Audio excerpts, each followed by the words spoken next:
Hello, beautiful souls. It's Kat from Elevate, my channel where we discuss recovering from toxic relationships and regaining self-love and self-esteem. Today's topic is going to be how to not lose faith in people after you've had one of these toxic experiences. So if you've dated someone who has mental illness or a personality disorder, or they were just a toxic person in general, they just had toxic habits, a lot of times we can get fearful of the future with other people. We become traumatized. Essentially, it's like a PTSD a lot of people get, and they're afraid of what they're going to encounter in the future. So before I get into the topic today, if you wouldn't mind, please subscribing down below and hitting the bell icon so you get notifications whenever I put out a new video. It's usually about once a week.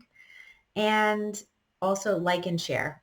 It's really helpful with the YouTube algorithm, and I'm so appreciative if you can like and share this video because it does help the message get out to so many more people.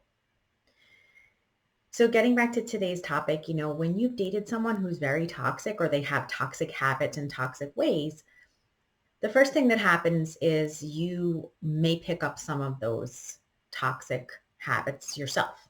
Because when you're around that kind of environment and someone's like not fighting fair, you tend to go to your lowest possible behavioral pattern as well. So it's almost like any kind of childhood unmet needs or childhood, you sort of like revert to a childlike um, individual when you're faced with someone else who may be fighting in that way. This doesn't happen to everybody. I think, there's some people that can hold their own as an adult and they can just, walk away from the toxic person. So those people would not normally continue in the toxic relationship for any period of time. Those people would be able to leave.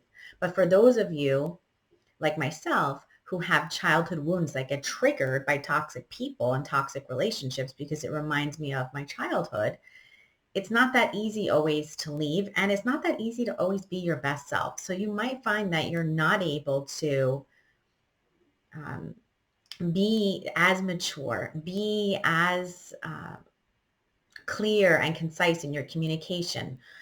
You might lose your temper. You might, just not be able to express yourself well enough. You might insult the person. Maybe you're going to fight below the belt because they're doing the same thing. And it's sometimes when we have childhood wounds that have prevented us from maybe healing, those are prevented us from being totally healed, then they kick up. So first of all, don't blame yourself for that. Don't blame yourself and say like, why can I not be my best self with this person? It's because they're bringing out the worst in you. They're bringing out all of your childhood wounds and, like kicking everything up in your face.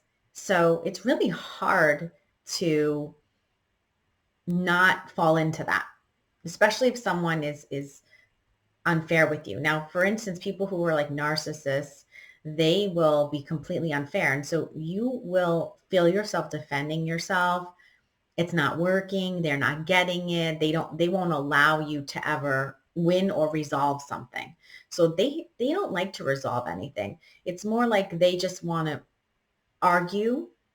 And if you're not going to let them win, there is no resolution. They're never going to see your side of the argument. It's not like normal people where you'd have one person's point of view and another person's point of view. And those two people would normally try to see their commonalities and see each other's point of views and say, okay, like, let's try to compromise. Let's try to work this out. But with people who are narcissists, that's not the case. So you've been dealing with a scenario where someone is invalidating your feelings. Someone is putting you on the defensive. Someone has been possibly verbally and emotionally and psychologically abusing you and manipulating you, gaslighting, projection, all of the fun things that narcissistic people do. And after you've been through that for a period of time, especially the longer you have been in it, the harder it is once you're done to realize that not everyone is like this. So you have to remember, not everyone is like this. People that are like this are emotionally disordered. They are unhealthy. They are toxic people and they relate in toxic ways. And you might have grown up with that kind of situation or something in your childhood that was similar, or in your early romantic relationships in your life. But not everybody's like this. There are good, healthy, kind-hearted people out there, and you can find those people. And you can't think that everybody's going to be this toxic kind of traumatizing person. There are a lot of people out there with unhealed wounds. There are a lot of damaged people out there, emotionally damaged people. They're out there. But the key is that you continue to date and you keep saying next, next, next. You don't stay with that person. So once you start to see the red flags, you just move on. Once they disrespect you once, you move on. Like that's it. There's no like second, third chances, whatever.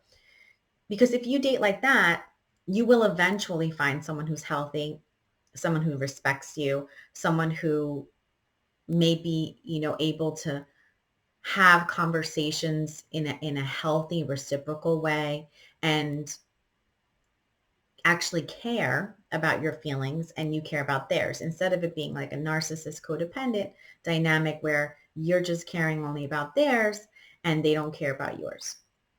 So I just wanted to get on here quick and say, you don't have to lose faith in humanity. I know I did.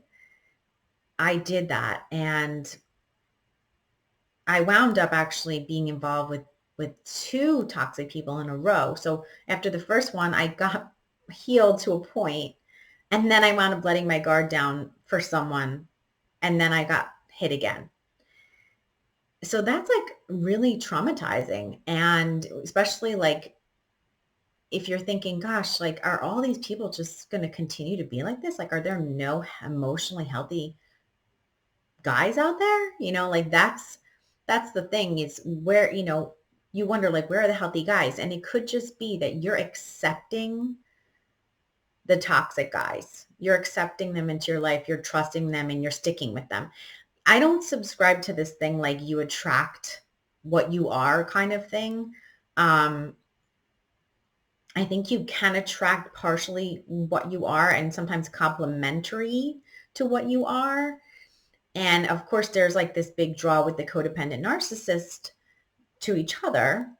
But I don't think it's like, oh, I'm attracting these people and that's all I'm going to attract. Like, I don't think that's the case. I think it's a matter of what you accept. Like you're accepting them and you're continuing on in interacting with them and relating with them and keeping them in your life.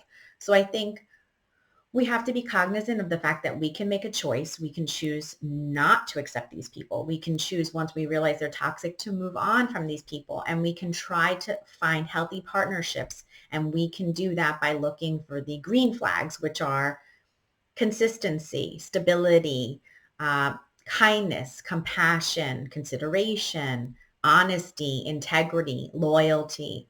Those are all the things that you want to find in a partner. And if someone is not acting in that way and they start to display the red flags, which I've discussed before on other videos, it's probably best that no matter how much you care about this person, you move on and try to look for a healthy partner, because people that are healthy are out there. I promise you, they're out there. It's just, there are more unhealthy people, I think, than healthy people. And that's the problem, because a lot of people don't deal with their issues. They don't fix their own issues. And so they just keep going around and around and hurting other people.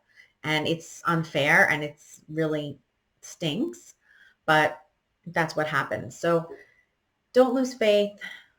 Keep dating. Keep doing next, next, next, and seeing who comes along, and be picky and make sure that people are looking for the same thing as you, and ask a lot of questions. Vet these people. Don't just jump into something with someone like, oh, he's cute or whatever, Like you need a lot more than that. You need cute plus, right? There's a lot more that goes into this decision making now that um, you're getting more sophisticated in the way you pick people to be partners with. So you have to vet these people and ask a lot of questions. You want to ask about their last relationships. You want to ask because you want to find out their patterns. And you'll be able to tell a lot from the questions that you ask. So don't be afraid to ask questions. I think sometimes people can get um, shy about that, I guess you could say. But I think you learn a lot about people when you ask them about their past. And you don't have to do it in like, an interrogation kind of way. You don't want to interrogate your dates, but you want to ask them in a friendly way. You just kind of throw it in on the date. Oh yeah, so whatever happened with you and your ex-wife? Like, why did you split up? You're just sort of throwing it in, or they start talking about their childhood and you can sense maybe there's something, an issue with one of their parents. Then you kind of throw in a casual question about that and you see how they react. And it's almost like being a detective, right? And as time goes on, you're able to put a bigger picture together of this person. Like, what was their childhood like? What were their relationship patterns like? You know, um, did they do something that I don't feel, um, had integrity? Did they not show integrity when let's say they cheated on their ex-wife and that's why they are now divorced? Obviously for me, I would run the other way. If I found that out, it would be a big issue for me. And I think, of course the person would say, oh, it just happened. And I'm not that kind of person. I wouldn't do that. But if they wouldn't do that, they wouldn't have done that, but they did. So by asking these questions, you'll see, is the person honest? Are they upfront? Do they have integrity? And you will be able, again, to find their patterns out. And that's what you want. You want to know their relationship patterns and their familial patterns with their family. And all that is going to help you over time as you get to know this person. They'll have healthy patterns and they'll be consistent. Consistency is key because, we know that narcissists and toxic people, they can love bomb for a period of time and it seems like they're amazing. But if they switch and it doesn't stay consistent over a long period of time, then we know this is a toxic person. This person has issues. So I hope this helped you today not to lose faith and to understand there are healthy people out there. You just have to pay attention and ask a lot of questions when you're dating, and you'll be able to find out more and prevent yourself from going too far with the wrong person. I'd love to hear your comments about this video. If it helped you, please comment down below, and I'll see you next time.